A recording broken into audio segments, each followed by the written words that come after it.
حضرت موسیٰ کو لاٹھی کو سانپ بنانے کا اختیار نہیں تھا، ورنہ پہلی دفعہ جب حضرت موسیٰ سے ملاقات ہوئی اللہ کی، اللہ نے موسیٰ علیہ السلام سے کوہ طور پہ فرمایا وما تلک بیمینک یا موسیٰ، موسیٰ یہ ہاتھ میں کیا ہے؟ فرمایا لاٹھی ہے، اتوکأ علیہا، پتے جھاڑتا ہوں کیونکہ اس کا تو نے مجھے اختیار دیا ہے، جب چاہوں پتے جھاڑ لوں، وہ میں تجھ سے پوچھتا نہیں ہوں۔ وأہش بہا علی غنمی ہی عصای اتوکأ علیہا، اس سے میں ٹیک لگاتا ہوں، ٹیک لگانے سے پہلے میں تجھ سے پوچھتا نہیں ہوں۔ ہر کام سے پہلے تھوڑی انسان اللہ سے پوچھتا ہے، کیونکہ اللہ کی طرف سے پرمیشن ہے بھائی، کیونکہ مجھے تو نے اختیار دیا ہے کہ جب چاہوں اسے ٹیک لگا لوں، جب چاہوں اس سے اہش بہا علی غنمی، بکریوں پہ پتے جھاڑوں، ولی فیہا مآرب اخری، اور بہت سارے کام ہیں۔ اللہ نے فرمایا آج تو اس کو زمین پہ ڈال، یہ نہیں کہا اس کو سانپ بنانا بھی آتا ہے۔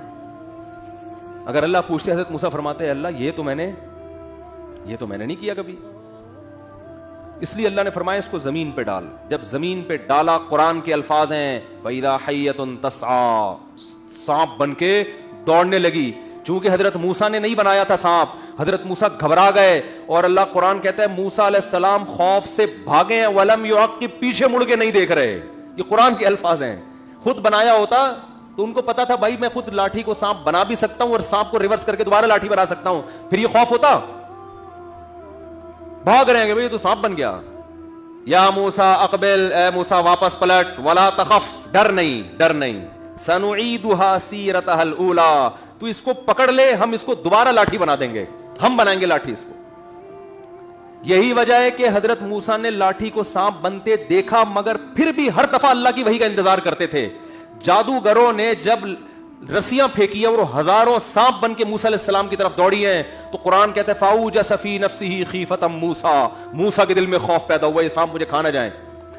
حالانکہ درجنوں بار لاٹھی کو سانپ بنتا دیکھ چکے تھے، فرعون کے محل میں بھی لاٹھی کو پھینکا تھا سانپ بنی تھی، دیکھ چکے تھے۔ اب تو یقین آ جانا چاہیے تھا کہ اب تو مجھے ہنر آ گیا، میں یہ پڑھوں گا، یوں کروں گا، ان کو پتا ہے بھائی لاٹھی پہ میرا بالکل بھی کنٹرول نہیں ہے، نہ میں مختار کل ہوں، نہ میں مشکل کشا ہوں، میرا کنٹرول ہی نہیں ہے لاٹھی پہ، اس لیے ڈر گئے، گھبرا گئے کہ اب کیا ہوگا، سانپ کھا جائیں گے۔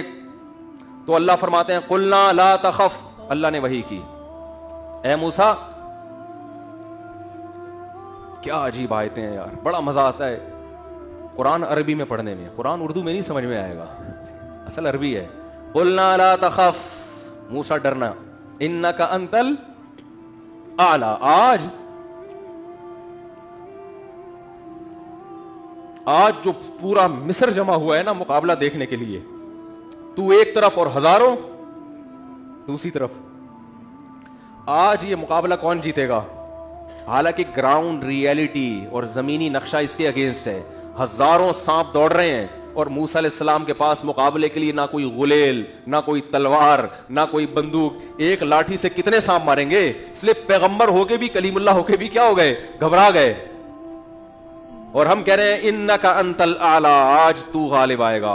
اے اللہ کیسے آؤں گا غالب، میرے پاس تو کچھ ہے نہیں، اور اگر اللہ نہ کرے فرار ہو گیا تو لوگ کیا بولیں گے؟ معاذ اللہ مقابلہ ہار گئے۔ القی ما فی یمینک،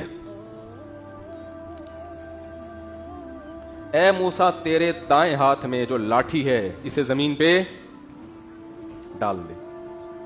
اگر اختیار ہوتا نا تو اتنی لمبی ڈیٹیل کی ضرورت نہ ڈرنے کی، نہ وحی کے انتظار کرنے کی، نہ تسلیوں کی۔ کہتے میرے پاس ہے، جیسے کوئی آ رہا ہو چور، کوئی ڈاکو، آپ کے پاس رائفل ہے تو انتظار کرتے ہو پولیس والے کا، وہ کہے گا تسلی مت کر، تیرے ہاتھ میں جو رائفل ہے ٹریگر ہے ٹھا کر دے، کرتے ہو؟ بولو بھائی جب یہ رائفل ہے اس لیے کہ پوچھے بغیر چلانی ہے، ایسا ہی ہوتا ہے نا۔ حضرت موسیٰ کو پتا تھا بھائی یہ لاٹھی ہے، پتہ نہیں میں پھینکوں گا کیا ہوگا اس کا، مجھے کیا پتا کیا ہوگا۔ تو معجزہ پیغمبر کے اختیار سے نہیں ہوتا، پیغمبر کا کوئی عمل دخل نہیں ہوتا، کیونکہ ایسے اختیارات اللہ نے کسی کو دیے نہیں ہیں۔ پیغمبر کا صرف ہاتھ ہوتا ہے، قدرت اور طاقت کس کی ہے؟ اللہ کی۔ تو اے اللہ کیا کروں؟ القی ما فی یمینک، تیرے دائیں ہاتھ میں جو لاٹھی ہے اسے زمین پہ ڈال دے۔ کیا ہوگا؟ تلقف ما صنعوا، جو انہوں نے جادوگری کے کرتب دکھائے ہیں نا سب کو نگل لے گی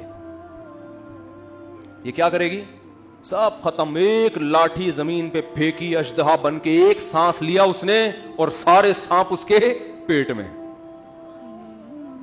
اور جو جادوگر تھے نا انہوں نے کہا یہ جادو نہیں ہے, کیونکہ وہ تو جانتے تھے جادو اور حقیقت میں کیا فرق ہے. انہوں نے کہا ہم نے جو کیا وہ مسمرزم ہے. بھائی رسیوں کو سانپ بنانا کسی کے بس میں دم نہیں, حقیقت میں نہیں ہو سکتا, ورنہ جادوگر تو پتہ نہیں کیا کیا کرتے بیٹھ کے. سنگدل محبوب آپ کے قدموں میں, لکھتے ہیں نا جادوگر, ان کمبختوں کو اپنی نہیں ملتی, اپنی بیویاں ان کے گھروں سے بھاگی ہوتی ہے, آپ کو سنگدل محبوب لا کے دلائے گا یہ. میں جادوگروں سے کہتا ہوں, ہمارے پٹھان بھائی ہے نا, قابل عزت قابل احترام, مجھے ان کے ہوٹل کے پراٹھے بہت پسند ہیں اور کسی اور ہوٹل میں مزہ نہیں آتا.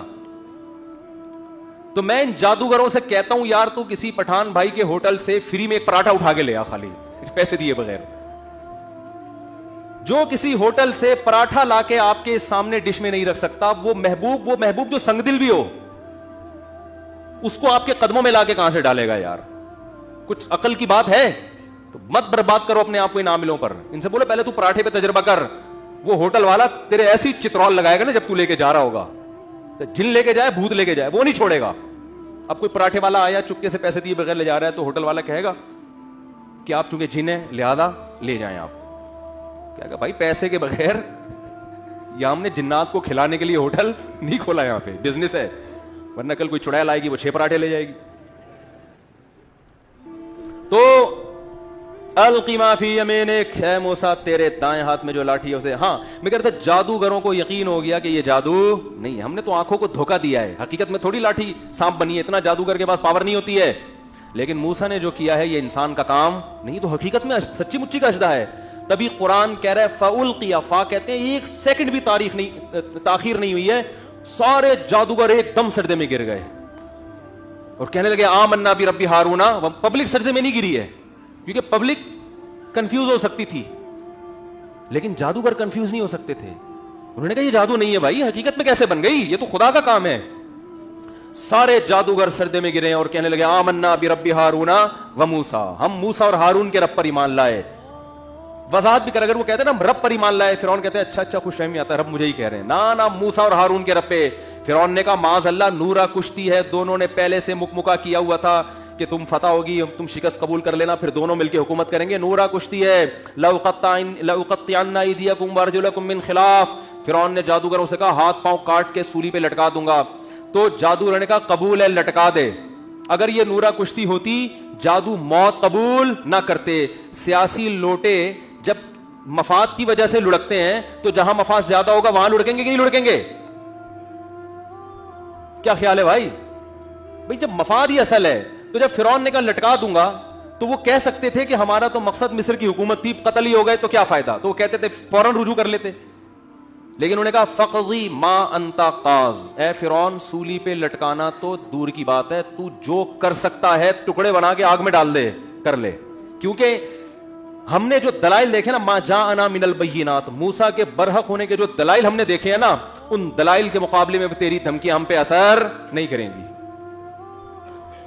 اور پھر کہنے لگے اس سے تو شہادت ہے, مر گئے تو اور کیا چاہیے, اس کا فائدہ کیا ہوگا. یغفر لنا خطایانا, ہمارا رب ہماری خطاؤں کو کیا کر دے گا اس شہادت کے بدلے, معاف. تو فری پھوکٹ میں مختصر جنت, نہ نماز نہ روزہ نہ زکات, کچھ بھی نہیں, ادھر ایمان قبول کیا ادھر جنت. تو فرعون کو کہہ رہے ہیں بھائی یہ بہت بہترین پیکیج ہے, ہمیں یہ پیکیج فوراً سے پہلے چاہیے. بہت مشکل ہے بات سمجھانا بھائی, بہت مشکل ہے. میرا خیال ہے اب بھی سمجھ میں نہیں آیا تو پھر پولیس بھی نہیں سمجھا سکتی, پولیس بھی نہیں سمجھا سکتی, رینجرز بھی نہیں سمجھا سکتی, فوج بھی نہیں سمجھا سکتی. پھر اللہ ہی سمجھائے گا, لیکن پھر وہ ابھی نہیں سمجھائے گا, وہ قبر میں سمجھائے گا. وہ کہہ رہے تھے نا میں نہیں بتاؤں گا, تو لوگوں نے کہا جب انتقال ہوا تو اب آپ سب بتائیں گے. کیا خیال ہے بھائی؟ یہ سب کے بارے میں, کہ کسی مخصوص شخصیت کے بارے میں نہیں. بعض لوگ کہتے ہیں نا میں نہیں بتاؤں گا. جب ان کا انتقال ہوا تو لوگوں نے فیس بک پہ پوسٹ بنائی تھی اب آپ سب کچھ بتائیں گے. پہلے ہم صرف آپ سے ایک چیز پوچھ رہے تھے کہ کرونا کا علاج بتا دو, آپ کہتے ہیں میں نہیں بتاؤں گا. اب آپ کیا کریں گے؟